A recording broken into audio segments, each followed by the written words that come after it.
non lo so. Mi fa soffrire, mi fa soffrire. Certo. Mi fa soffrire. Perché se prima dico presentati, no, Simona, prima di passare la parola, voglio presentarla io. In due modi.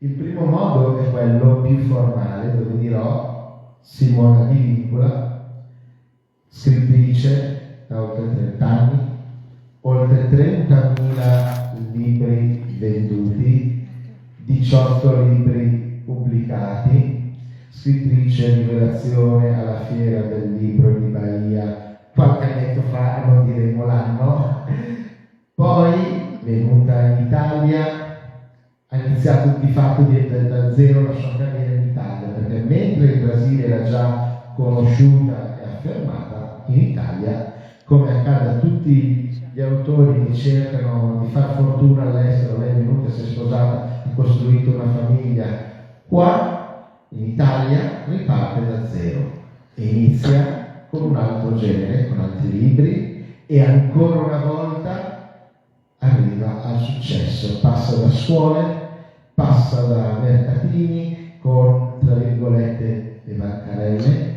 ma nel contempo va nei grandi palazzi, nei palazzi di Venezia, gira i migliori caffè letterari, arriva al Parlamento italiano, nello specifico nella Camera dei Deputati, dove conosce personaggi sempre più importanti. Poi qualcuno mi fa tac tac sulla spalla e mi dice: ehi, ma io ho visto quella scrittrice brasiliana con cui presentate tanti autori italiani e brasiliani, e mi dice: sai che lei, oltre a essere una brava scrittrice, brava a presentare, dovrebbe far parte del nostro club per Rotary? Perché non glielo dici? Io sapete, io non gliel'avevo detto perché avevo paura che fosse quasi un conflitto di interesse, ci vedono sempre assieme, gli dico di venire nel Rotary, mi sembrava non buono. Invece qualcuno ha detto: portala, perché si vede che di valore. E così entra come membro del Rotary Club of Latino America, iscritto poi nel 1995. E poi ancora, qualcuno la nota e dice: ehi, ma sai che questo lavoro che lei fa da tanti anni di ponte tra Italia e Brasile, Italia e Brasile è importante? E siccome in Brasile esiste un'importante accademia rotariana, ecco che ci danno l'incarico a Simona e di conseguenza a me, che in quel caso ero il suo braccio destro, iniziamo e costruiamo l'Accademia Rotariana Italiana di Arti e Lettere, e viene fondata esattamente 1 anno e mezzo fa, e lei oggi è, oltre che fondatrice, la presidente dell'Accademia Rotariana Italiana di Arti e Lettere. E rappresentare l'Italia nel mondo non è così semplice, dato che è la patria di grandi artisti, grandi scrittori, grandi musicisti, grandi pensatori, dai tempi della Magna Grecia, per poi addirittura partiamo dai petroglifi dei Camuni, che sono patrimonio dell'UNESCO di 15.000 anni fa, che sono le prime forme, diciamo, di illustrazione, di scrittura che abbiamo in Italia. Arriviamo appunto alla Magna Grecia, arriviamo ai Romani, il Rinascimento, tutto ciò che è il Medioevo e così via, e tu rappresenti l'Accademia Rotariana Italiana di Arti e Lettere, la scrittrice Simona Di Vincula, che viene da Bahia. E poi cosa succede? Perché non è finita, proprio perché lei dice: io sono scrittrice, ma qualcuno dice che parli anche un po', ecco che arriva l'esperienza radiofonica. Già in Brasile lei chiaramente aveva già vissuto esperienze radiofoniche, aveva collaborato con riviste, come in Brasile si dice anche come giornalista freelance, perché uno scrittore in Brasile è a tutti gli effetti un giornalista che può scrivere per delle testate. Ed ecco che cosa succede, che arriva l'esperienza di grande successo di Radio Brasil Som FM. Simona viene contattata e nasce il suo programma Mix Cultural Italia-Brasil.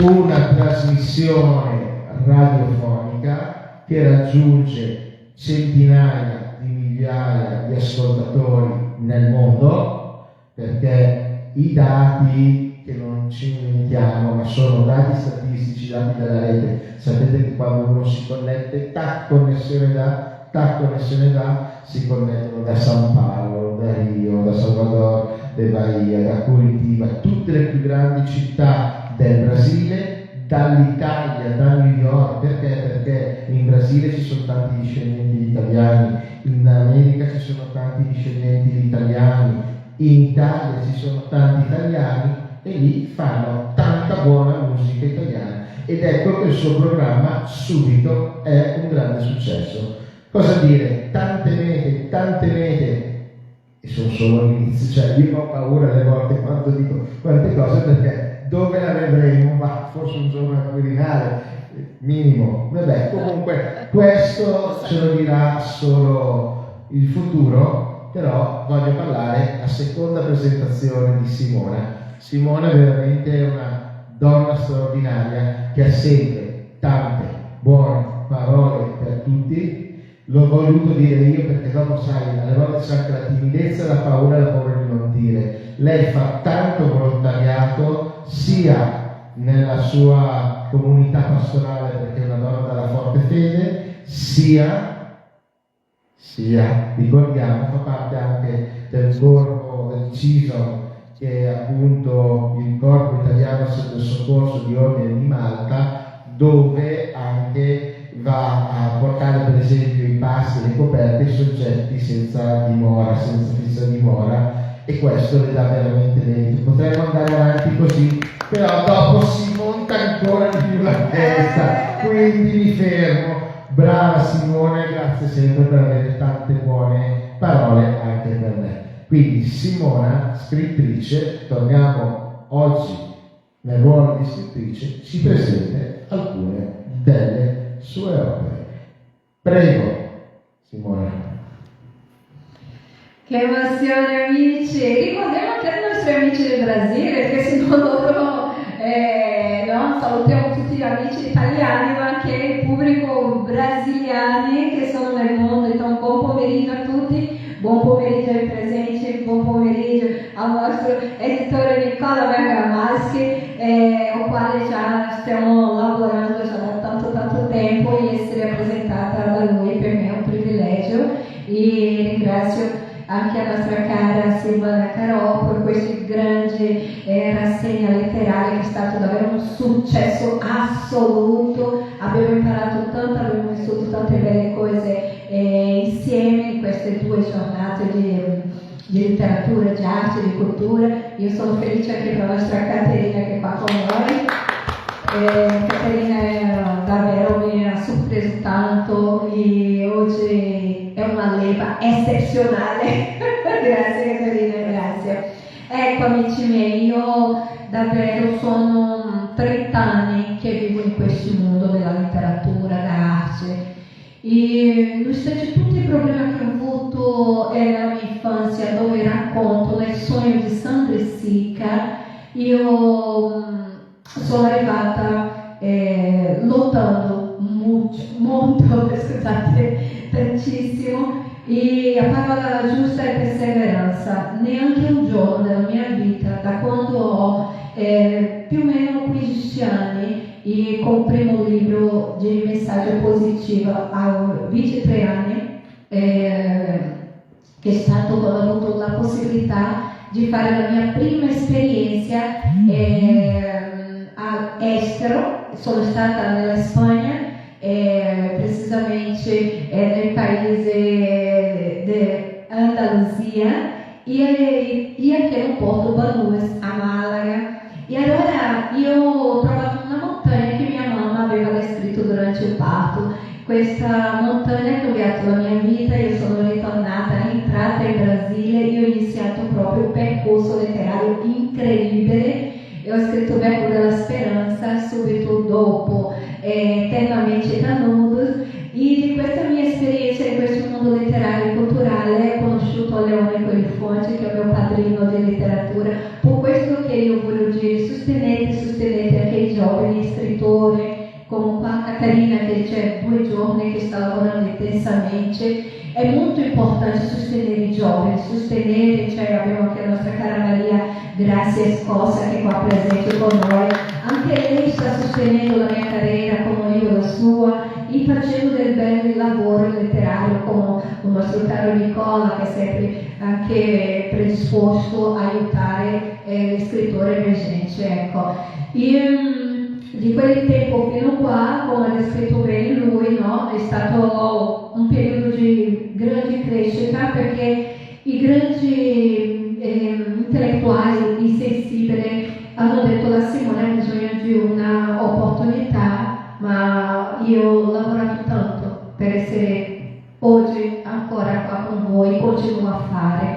Subito questi 2 libri, il nostro editore ha parlato, Nicola Bergamaschi, io ho scritto esco del Brasile già come un'accademica, no? Tra Michel Leone, Benjamin e Battista, o quale saluto con mio cuore. Sono delle persone davvero che hanno fatto la differenza nella mia vita. A volte mi domando se io non conoscessi loro dove che potevo essere, come anche qua con questa relazione importante con Nicola Bergamaschi, non lo so, noi camminiamo, lavoriamo facendo giorno per giorno le nostre cose, ma è molto importante nella carriera trovare che metto, no? Persone giuste che ci aiuta davvero a seguire le loro strade.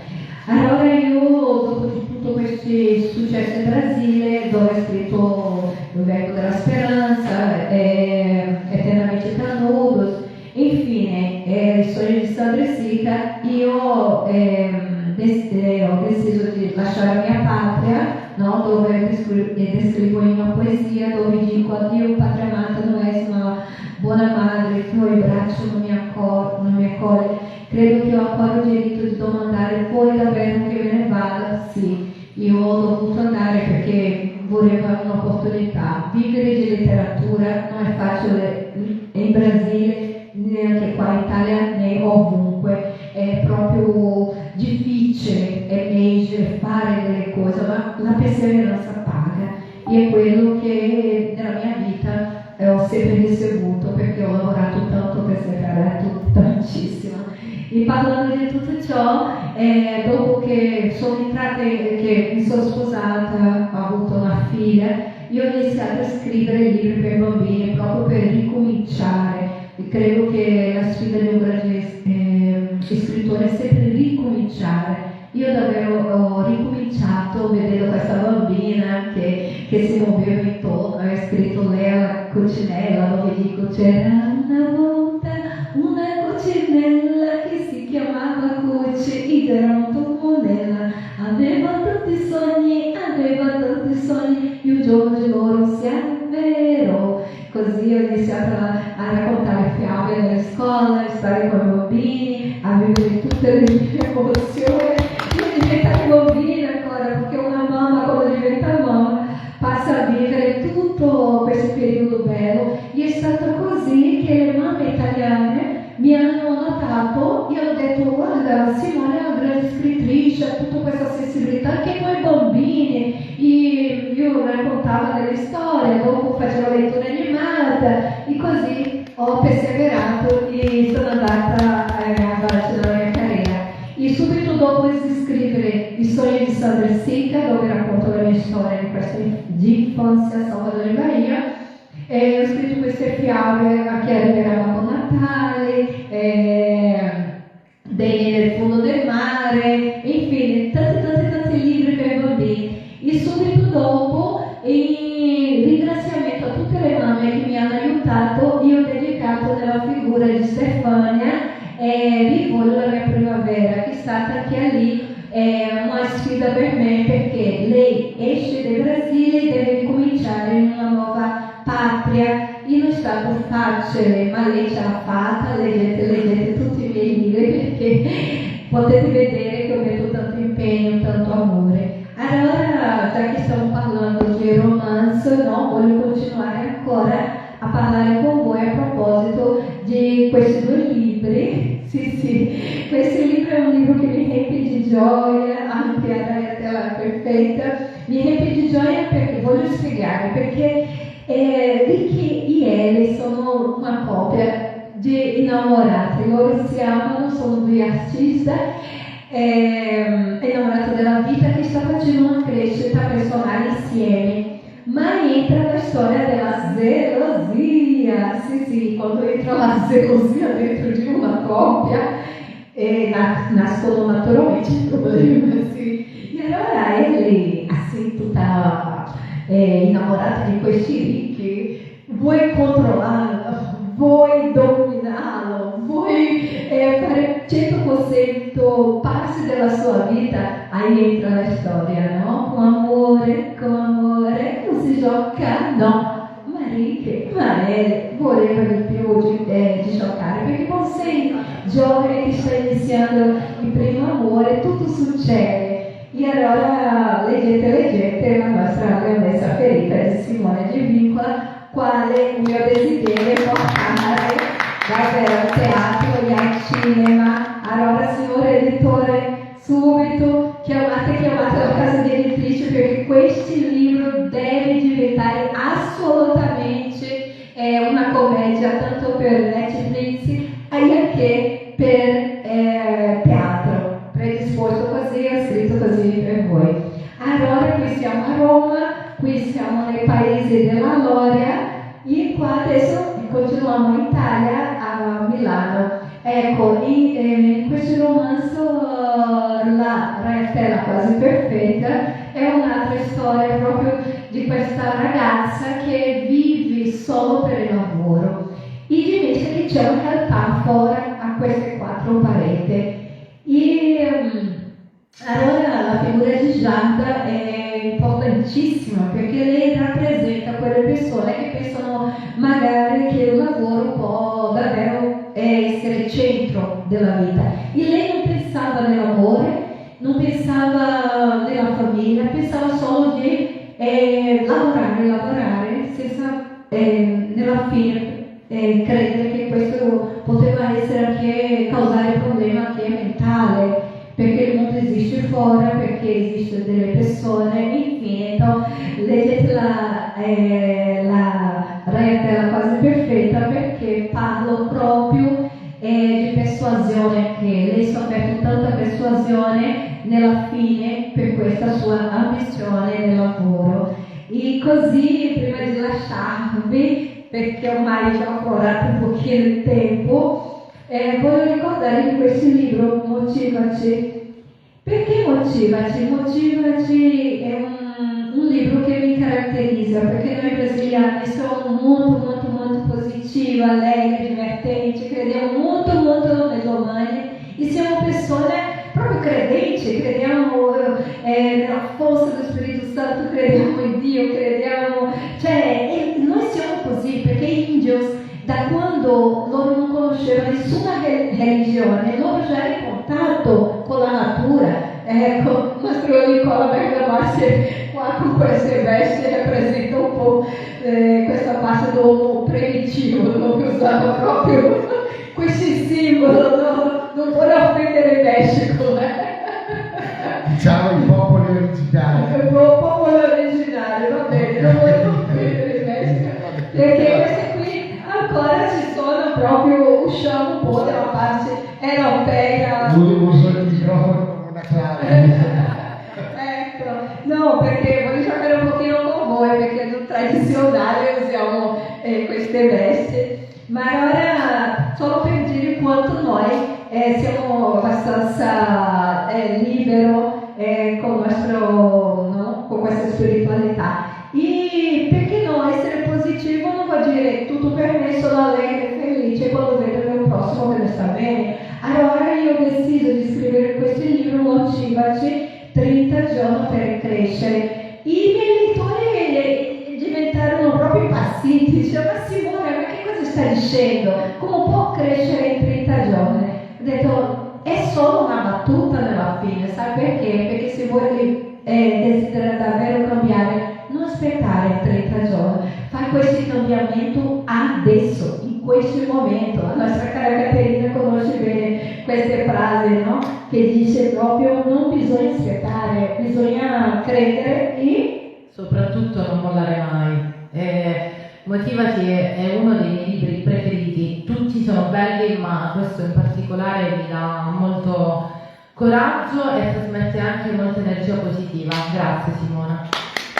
Grazie Caterina, perché le sue parole mi riempiono di gioia, perché sono solo semplici parole, ma sì, queste parole arrivano nel momento giusto della nostra vita, davvero fa i cambiamenti non necessari per vivere e per essere felice. E nella fine ho anche ovunque amore, che in questo momento non è qua con me, ma vi consiglio a conoscere un po' il mio lavoro, perché credo che l'importante è stare con i lettori, con gli amici e crescere giorno per giorno.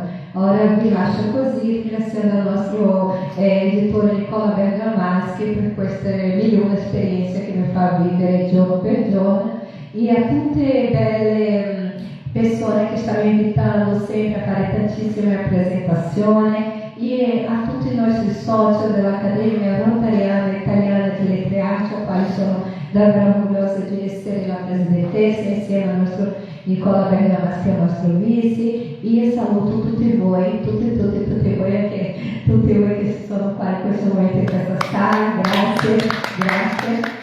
Grazie anche al mio pubblico di casa, grazie a Radio Brasil FM che in questa location formidabile, insieme a Silvana che mi ha dato questa opportunità, abbiamo potuto realizzare proprio, come che dice, in presenza, no? A Radio Brasil FM. È stato molto bello, tanti scrittori hanno aderito, sono stati felici di essere visti e conosciuti anche in Brasile. Allora mi invitate sempre che io vado ovunque. Grazie Nicola, grazie Caterina, grazie a tutte le persone che mi vogliono bene, a mia mamma, a mia prima, a tutti, infinitamente, e anche grazie a Dio, grazie, e anche alla mia famiglia. Un bacione a tutti, grazie. Grazie di cuore Simona, grazie di cuore Caterina. Ringrazio anche Giuseppe Pulito che era connesso con noi, e ringrazio chiaramente anche Margherita Bonfiglio che abbiamo anticipato